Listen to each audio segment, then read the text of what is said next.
In today's video, I'm going to teach you how to mark all emails as read in Gmail. Fix today here, let's begin. First, go to the Gmail website and make sure you're already logged into your account. Once you're inside your inbox, look at the top left corner of the email list and click the select checkbox, which is the small square icon in the toolbar. This will select all emails currently visible on the page. After clicking the checkbox, you'll see a blue text link appear at the top of your email list that says select all conversations in primary, along with a number. Click that blue text to select every email in your primary tab, not just the ones shown on the current page. Next, go to the top toolbar and click the mark as read icon, which looks like an open envelope.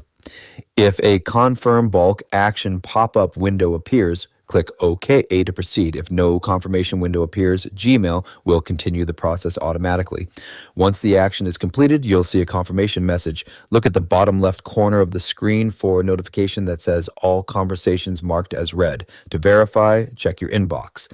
Emails that were previously in bold text indicating they were unread will now appear in regular text, showing they have been marked as read. If you found this useful, subscribe for more clear tutorials, and I'll see you in the next video. Congratulations.